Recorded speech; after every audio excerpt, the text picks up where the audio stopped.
Эфир абхазского телевидения продолжает русская служба новостей. Здравствуйте.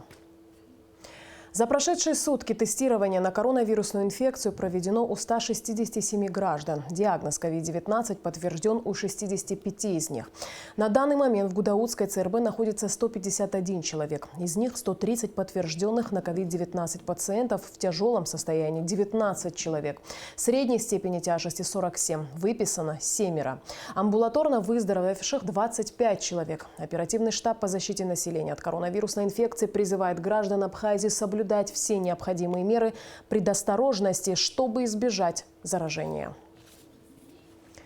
В связи со сложившейся санитарно-эпидемиологической ситуацией все внимание граждан Абхазии приковано к Гудаутскому госпиталю, куда каждый день привозят больных коронавирусной инфекцией.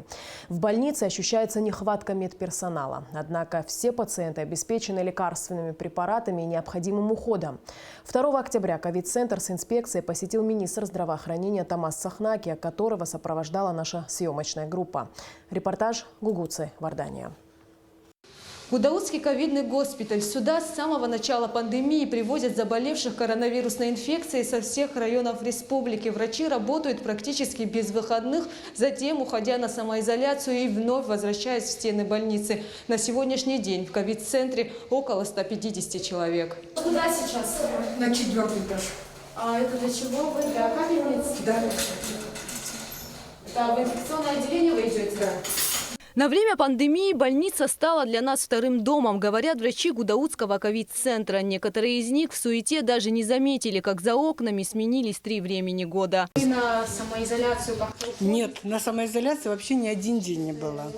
Как началась вот эта вот эпидемия у нас, с первого дня, и мы работали вообще обычной жизнью. Началась эпидемия, мы никуда не уходили. Никакая ни изоляция, ничего, даже близко не. И хотим не уходить, никакую не изоляцию. Чем можем, помогаем. Получается, вы практически здесь живете? Да, вот наш второй дом – это больница. А вы домой как попадаете? Я вообще живу в деревне, езжу вот так вот, стою стопом на трассе. Каждый день, да? Каждый божий день. А с какой вы деревни? Я с Черной речки. Этери Барас работает в больнице на станции переливания крови с 1972 года. Однако с начала пандемии старается оказать помощь там, где нужна. По возможности сейчас, в данный момент, мы помогаем. И в аптеке помогаю, и в хирургии помогаю. Хожу, где могу. Я не могу так сидеть просто. Мы всю жизнь проработали так. И во время войны мы точно так же были сплочены. Все вместе и помогали. И у нас как-то все шло быстро. Ну, по возможности. Что можем, тем помогаем. Заведующая больничной аптекой Лариса Званбая работает в больнице более 40 лет. Фармацевт может покинуть госпиталь лишь на несколько часов. Я почти здесь нахожусь, дома вообще не бывает. Ночью вызывают, днем вызывают, в Сухуми езжу. Всем раздаю по отделениям то, что им полагается, что им нужно. По требованию выписывают, вот и дают. А вот вы домой как попадаете? Дома практически не бываете? Практически не бываю дома. Бываю, наверное, целый час-два. А вы где живете? Здесь в городе. Как у вас день проходит? Но я вот должна всех отпустить, все отделения. Они раньше, когда в нормальное время мы как-то вот в нормальной жизни, мы через день у меня лекарства получали. Сейчас у меня просто объемно, как это было в 92-93 годах, то же самое у меня сейчас. Я должна все выдать, потом еду в Сухум, загружаюсь также полной газели, приезжаю, выгружаюсь, раскладываю, вот даже не успела вчера разложиться, раскладываю и только ухожу домой в 9 часов. Вы когда... 9 часов пришла, меня могут в 11-12 вызвать снова. На момент нашей съемки в больнице проходили лечение 149 человек. Пока мы находились там, в госпиталь привезли еще 2. 19 человек находятся в тяжелом состоянии, 53 пациента средней степени тяжести. Среди них 3 детей. По данным на 2 октября по республике зафиксировано 13 летальных исходов от осложнений, вызванных коронавирусной инфекцией. Основной корпус инфекционного отделения, вот он практически переполнен. Все койки, все 45 коек заняты. Там проходит лечение именно вот тяжелые и среднетяжелые пациенты. 1 октября на помощь врачам Гудаутской ЦРБ прибыла бригада медиков из Башкирии в составе 6 человек. Они уже приступили к работе в так называемой красной зоне. И это действительно большая подмога. Прекрасно они работают. Приехали они на 20 дней, может чуть больше. Затем будет ротация. То есть это не последняя группа докторов, и будет ротация, уже приедет следующая группа. Но это в соответствии с нашими договоренностями с Минздравом России. Бригады врачей для работы в Гудаутском госпитале формируются во всех больницах республики. Отработав 7 дней в ковид-центре, медики уходят на самоизоляцию. Учитывая, что количество больных увеличивается с каждым днем, существует проблема нехватки специалистов. В скором времени к работе в госпитале будут привлечены и выпускники Сухумского медицинского колледжа. Сейчас они проходят соответствующую подготовку. Кроме того, мы обратились также и в Минздрав России с тем, чтобы они помогли нам и сестринским составом. То есть вот когда бригады выезжали, допустим, в другие страны, у них были комплексные бригады. Это врачи, медсестры, то есть специалисты разного уровня. Поэтому мы хотели бы вот именно в таком плане сотрудничать. Но я думаю, что этот вопрос будет решен. Гудаутская районная больница рассчитана на 250 коек. На данный момент идет работа по дополнительному созданию койко-мест и в других стационарах республики. По словам Тамаза Цахнаки, запущенный недавно КТ-аппарат облегчил работу в ковид-центре. Вчера практически весь день проходило исследование. Достаточно большая группа пациентов. Причем и стационарных, и амбулаторных. Это значительно улучшило качество диагностики именно ковид-ассоциированной пневмонии. И, соответственно, и это позволит и более точечно проводить все необходимые лечебные мероприятия, корректировать назначение, отслеживать динамику заболевания и так далее, и так далее. Сейчас мы дополнительно разворачиваем койки в других больницах, в частности, в Гагарской больнице, в Ачамчирской больнице, ну и в Сухуме на базе инфекционной больницы, где мы можем их дополнительно оснастить необходимым оборудованием, которое поступит к нам во вторник. И, соответственно, больных принимать они смогут в состоянии относительно удовлетворительном, либо средне-тяжелым, но стабильным. А в Гудауте будут проходить исключительно именно тяжело больные. В день здесь стали обследовать значительно больше пациентов, как стационарно, так и амбулаторно. Что касается решения вопроса централизации подачи кислорода больным, то работа в этом направлении начнется в ближайшее время и займет около 3 недель. Кислородные баллоны, они есть, заправляются в соответствующей станции, но в соответствии с указанием президента, Министерство финансов нас сегодня профинансировало по части централизации подачи кислорода. Мы уже отработали этот контракт. Люди буквально завтра готовы приступить уже к работе. То есть они произведут закуп необходимых расходных материалов. Мы подведем их в каждую палату реанимации. И, соответственно, там будет установлена кислородная рампа на первом этапе. Это значительно облегчит работу персоналу, чтобы они не носили эти кислородные баллоны по коридорам и палатам. А в будущем мы рассматриваем вопрос и кислородной станции в том числе, для того, чтобы здесь непосредственно на базе больницы. На сегодняшний день больница обеспечена всеми необходимыми лекарственными препаратами. Лечение больных в ковид-центре полностью финансируется государством. Государство полностью берет на себя лечение ковидных пациентов. Это лекарственные препараты, это необходимое оборудование, это тест-системы, это лабораторное обследование пациентов, те, которые находятся в госпитале и те, которые находятся на дому. Необходимость возникла в дополнительном оснащении концентраторами кислорода. Те люди, которые Значит, необходимо, значит, дополнительно подавать кислород. Данное решение, значит, было уже принято нами. Буквально вторник, среда. Значит, данные концентраторы в количестве до 30 штук прибудут с России. В ковид-госпитале на сегодняшний день используется 21 аппарат ИВЛ. И все же одна из главных проблем в госпитале – нехватка рук, в частности, младшего медперсонала. Несмотря на призыв Минздрава к волонтерству, желающих хоть чем-то помочь врачам пока нет. Гугуца Вардания, Михаил Братухин, Абхазское телевидение. Премьер-министр Абхазии, председатель Координационного штаба по защите населения от коронавирусной инфекции Александр Анкваб обратился к гражданам республики с просьбой отнестись к вводимым в стране с 5 октября ограничительным мерам с пониманием и ответственностью. Ежесуточно в республике выявляются от 30 до 70 заболевших. При этом курортная сфера продолжает работать. Страну посещают отдыхающие. Эта тенденция, возможно, сохранится и в октябре.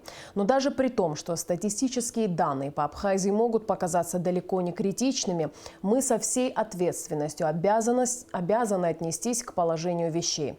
Национальная система здравоохранения при всех усилиях министерства, при всей самоотверженности врачей, среднего и младшего медперсонала не готова самостоятельно противостоять, если так случится, эпидемии. Испытывается острый дефицит специалистов, вирусологов, инфекционистов, реаниматологов и других узкопрофильных врачей. Все без исключения медикаменты республика импортирует. Гудаутская центральная больница, в которой несут трудную вахту, и прикомандированные врачи и медсестры из других ЦРБ практически работает на пределе. Даже с учетом поддержки, которую оказывает Министерство здравоохранения Российской Федерации, при серьезном нарастании болезней имеющихся сил может не хватить, говорится в обращении премьер-министра. Александр Анкваб также отмечает, что руководство с особым вниманием следит за эпидемобстановкой в школах и детских садах.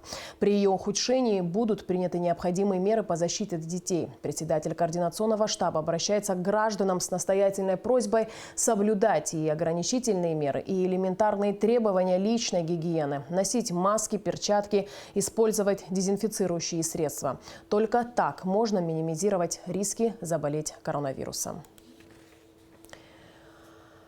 Парламент Абхазии готов предложить город Сухум в качестве нейтральной площадки для проведения мирных переговоров с целью обсуждения ситуации в республике Арцах.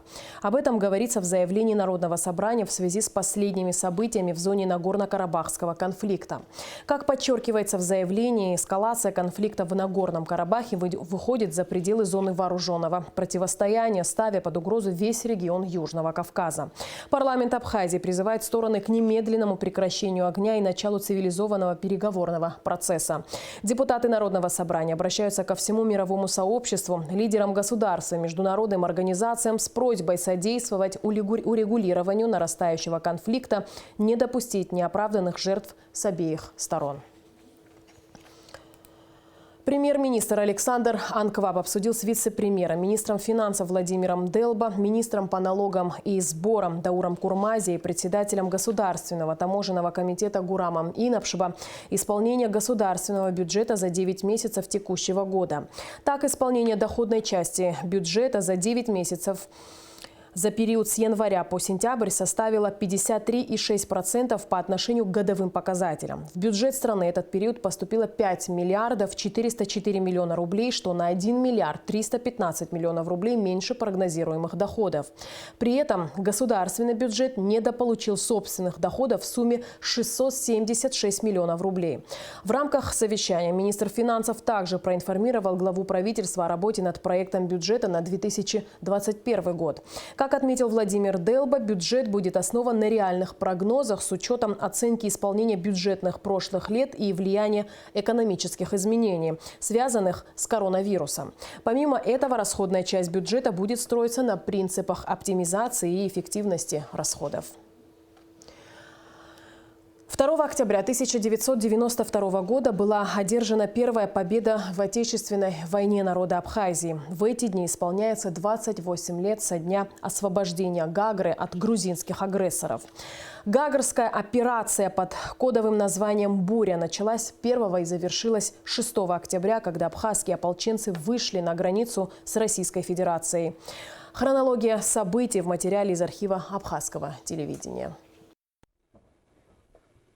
48 дней Гагарский район был под контролем войск Госсовета Грузии. Гагарская операция под кодовым названием «Буря» началась 1 октября в 14:30 огнем из нескольких орудий. Первый бой завязался у Колхидской сельской библиотеки, где засели грузинские гвардейцы. В начале Гагарской наступательной операции у абхазской стороны было минимум вооружения. Для сравнения, 570 человек были вооружены стрелковым автоматическим оружием. У остальных же были лишь охотничьи ружья. Из боевой техники абхазские формирования располагали лишь 2 танками Т-55 и 2 минометами. И все. Зато враг был вооружен до зубов. Под ружьем с грузинской стороны находилось свыше 4000 человек. Их поддерживали свыше 40 единиц бронетехники, десятки артиллерийских орудий, минометов. Позиции абхазов все время атаковывались с воздуха. В городе были разрушения и жертвы среди мирного населения. В ходе наступательной операции шла упорная борьба за господствующие над городом высотами, особенно за овладение горой Мамзычха.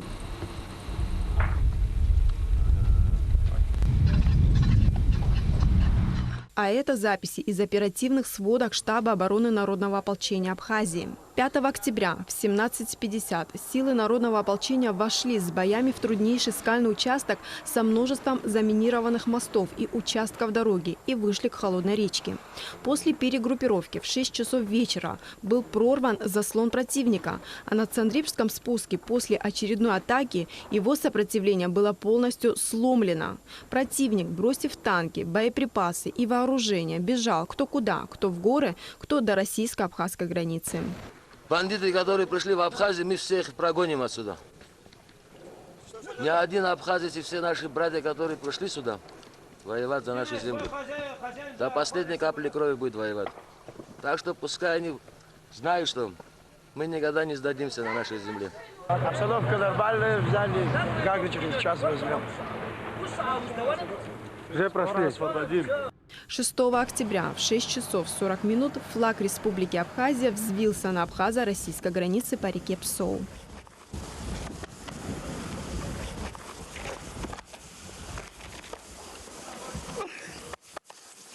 Находимся на посту Псоу на южной границе России с Абхазией. Шум боя был слышен вчера вечером. К ночи сильно усилился. Стали выходить представители грузинской гвардии, выходили ополченцы. В конце концов, на 8 часов утра вышло около 200 человек. С абхазской стороны на Гагарском фронте погибли 108 человек, из них 15 добровольцев. Но и у врага были серьезные потери. Абхазской стороной было захвачено 35 единиц боевой техники, десятки артиллерийских орудий, минометов, большое количество боеприпасов. Были разгромлены в том числе подразделением Хидриони и Тетри Арциви. После Гагарской операции началось формирование регулярной армии Абхазии, а также Министерства обороны и Генерального штаба. Дорога жизни, по которой со стороны России доставлялся гуманитарный груз, была открыта. Это был первый большой успех абхазской армии. После Гагарского прорыва народ понял, что враг не так страшен, что наша армия может вести наступательные действия и обязательно дойдет до Ингура. Елена Лолуа, Абхазское телевидение. Согласно введенным Россией ограничительным мерам, пересекать российско-абхазскую государственную границу официально могут граждане России и Абхазии, а также отдельные категории граждан, имеющие прописку в Луганской и Донецкой областях. По этой причине трудовые мигранты, временно находящиеся в Абхазии, уже несколько месяцев не могут выехать на родину. Шазина Ханагу узнавала, как решается этот вопрос и как скоро иностранные граждане смогут уехать домой. В последние годы Абхазия стала представлять интерес для трудовых мигрантов. В поисках работы в нашу страну приезжают граждане из Узбекистана, Таджикистана, Киргизии, Турции, Армении, Украины. В результате пандемии, связанной с распространением коронавируса, многие из них лишились заработка и поэтому хотят вернуться на родину. Однако из-за действующих на границе ограничительных мер не могут этого сделать. Я уже 4 года здесь попал, не смог уезжать домой. Сейчас самолет тоже нет в Узбекистане. Это чартер рейс раньше был, нет уже. Поезд, говорят, есть. Ну, это через Москву, оттуда можно. сейчас не знаю. А как другие к этому относятся? Все хотят уезжать, скучают дома. Всех боится вот это коронавирус. Хотят, что видит семья, дети, маму, папу. Всех боится, да. В Государственной миграционной службе отмечают, что на данный момент на территории Абхазии находится около 2000 иностранных граждан. Но обращений по поводу выезда из страны от мигрантов не было. Миграционная служба не может решить эту проблему. К нам обращаются люди за получением разрешения на работу, за получением рабочей визы. Все документы у человека в порядке. Единственная проблема, он должен выехать, это только через МИД, через посольство. Они к нам не обращались ни один человек. К нам приходят в обычном режиме иностранные граждане, которые здесь находятся, которые здесь осуществляют трудовую деятельность.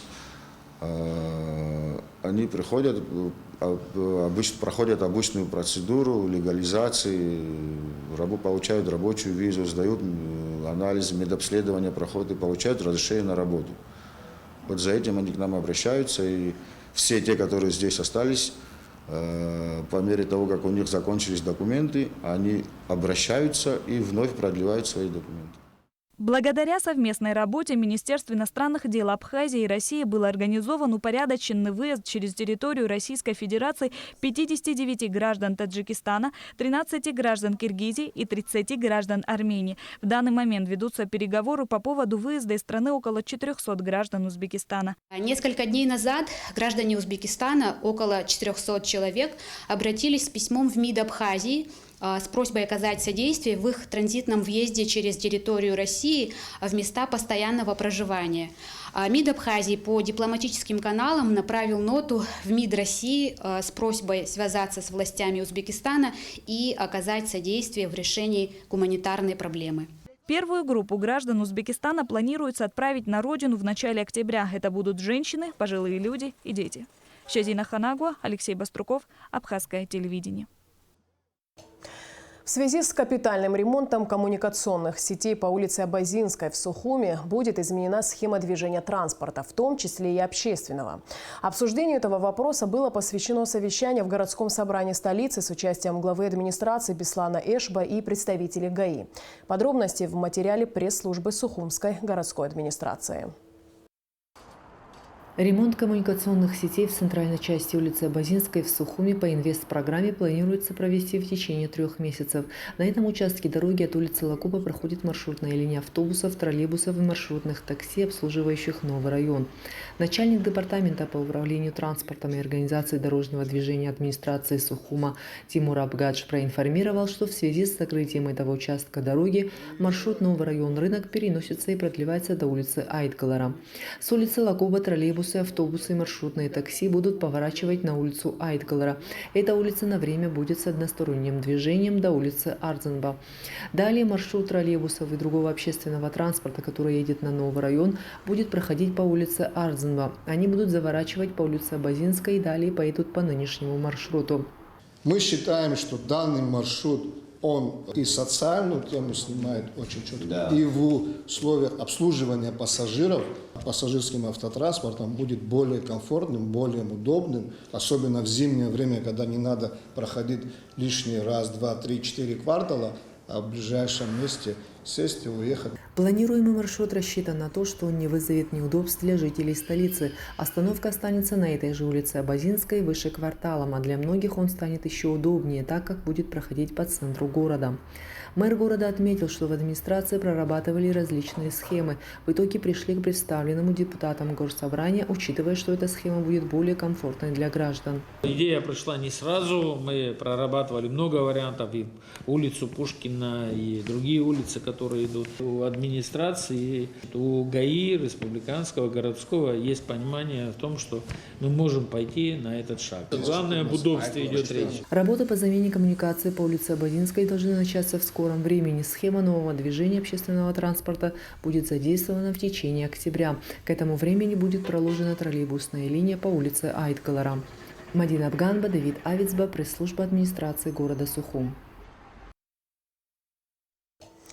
Распоряжением Кабинета министров Абхазии в целях обеспечения условий для проведения в учреждениях и организациях дезинфекционных мероприятий, направленных на профилактику распространения коронавирусной инфекции COVID-19, суббота, 3 октября, объявлен выходным нерабочим днем. Напомним, что ранее Кабмином было принято решение о переносе в 2020 году выходного дня с 3 октября на 27 августа. И в конце выпуска прогноз погоды. По сообщению Гидрометцентра, в выходные дни в Абхазии ожидается облачная погода с прояснениями. В субботу утром возможен кратковременный дождь, гроза. Температура воздуха ночью плюс 12-17, днем 21-26 тепла. Температура морской воды плюс 24. На этом наш выпуск завершен. Всего доброго и до встречи в эфире.